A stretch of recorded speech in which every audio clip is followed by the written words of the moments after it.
नमस्कार, आदाब। News with Syed में आपका स्वागत है। हम बात कर रहे हैं राजनीति की, क्योंकि भारत में जनरल इलेक्शन अनाउंस हो गए हैं और अब जल्द ही चुनाव होने वाले हैं। जाहिर सी बात है कि इस बार काफ़ी गर्मी में चुनाव होगा, तो जनता के लिए भी मुश्किल है वोट डालने का, खास करके जिनका वोट 15 मई के बाद और 1 जून तक पड़ेगा। तो जाहिर सी बात है कि बात करेंगे उत्तर प्रदेश की और स्वामी प्रसाद मौर्य की। स्वामी प्रसाद मौर्य एक बड़े ओबीसी चेहरे हैं और जाहिर सी बात है कि बड़ा ओबीसी चेहरा अभी भी किसी भी पार्टी में जाकर उसको फायदा पहुंचा सकता है।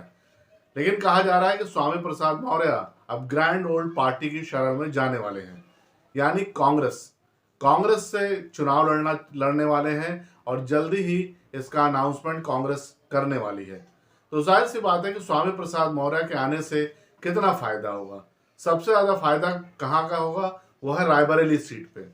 रायबरेली सीट पे क्योंकि स्वामी प्रसाद मौर्य का असर है, उधर के ही रहने वाले हैं, तो जाहिर सी बात है कि इससे कांग्रेस को रायबरेली अमेठी के उस बेल्ट में फायदा मिलेगा जहां पे मनोज पांडे के जाने से नुकसान हो रहा है। तो एक फायदा तो ये। दूसरा फायदा, स्वामी प्रसाद मौर्य के आने से एक स्क्रिप्ट भी बढ़िया लिखी जाएगी कि बीजेपी के बनस्बत कांग्रेस के पास और जो अपोजिशन के पास है उसके पास भी बड़े ओबीसी चेहरे हैं।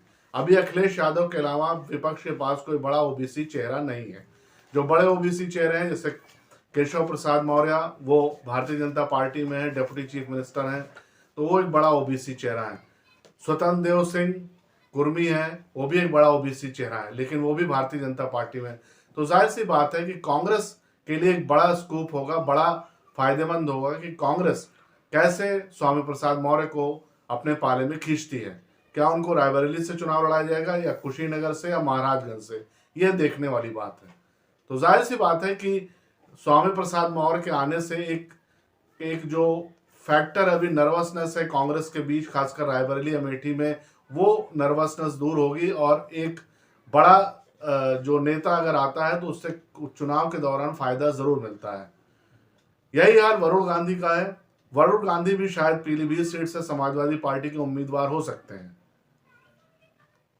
क्योंकि अभी तक भारतीय जनता पार्टी ने अपनी लिस्ट जारी नहीं की है और वरुण गांधी लगातार समाजवादी पार्टी के संपर्क में बताए जा रहे हैं। दूसरी बात यह है कि समाजवादी पार्टी ने आज इसका खंडन भी किया है, क्योंकि सोशल मीडिया पे एक समाजवादी पार्टी के लेटरहेड पर एक कागज राउंड ले रहा था जिसमें वरुण गांधी का नाम साफ तौर पे पीलीभीत से लिखा दिखाई दे रहा है, जिसको समाजवादी पार्टी ने फेक करार दिया है।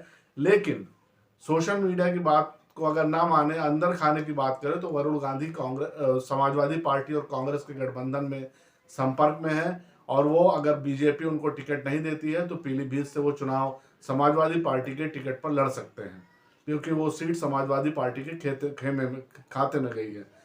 सुल्तानपुर से जहां तक मेनका गांधी का सवाल है, सुल्तानपुर से समाजवादी पार्टी ने अपना उम्मीदवार घोषित कर दिया है, तो वहां पे शायद गुंजाइश ना बचे, क्योंकि कोई भी पिछड़ा जिस भीम निषाद को टिकट दिया है उसका टिकट काट के दोबारा से मेनका गांधी को टिकट देना शायद उतना फायदेमंद नहीं होगा जितना वरुण गांधी को पीलीभीत से देने में होगा।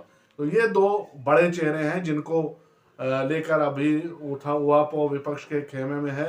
अगर स्वामी प्रसाद मौर्य आते हैं या वरुण गांधी आते हैं तो एक बड़ा विपक्ष के लिए बड़ा क्या कहते हैं पॉजिटिव साइन है। दूसरा, बीजेपी के लिए भी एक नेगेटिव साइन होगा कि भारतीय जनता पार्टी से लोग निकलकर अब समाजवादी पार्टी और कांग्रेस की तरफ जा रहे हैं। स्वामी प्रसाद मौर्य ने अभी अखिलेश यादव का साथ छोड़ा है, तो जाहिर सी बात है कि उनको हो सकता है कि कांग्रेस अपना सिंबल दे, उनको पार्टी में शामिल ना कराए, क्योंकि उनकी अभी पार्टी नई है।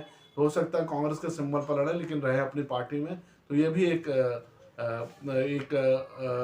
कयास लगाया जा रहा है। लेकिन सबसे बड़ी बात है कि वरुण गांधी को लेकर जो सोशल मीडिया में फैल रही है बात कि वो समाजवादी पार्टी के संपर्क में है, उससे बीजेपी में ज़रूर माथे पर शिकन आई होगी, क्योंकि बीजेपी वहाँ पे अभी संजय गंगवार को टिकट देने के प्रयास में है। संजय गंगवार वहाँ पे गन्ना राज्य मंत्री उत्तर प्रदेश में, तो उनको टिकट मिल सकता है। इसके अलावा बरेली में संतोष गंगवार अपनी बेटी के लिए टिकट मांग रहे हैं और वहाँ पे राजेश अग्रवाल जो भारतीय जनता पार्टी के ट्रेजरर हैं वो अपने बेटे के लिए टिकट मांग रहे हैं। तो ये सब चीज़ें भी अभी भारतीय जनता पार्टी में अंदर खाने चल रही है।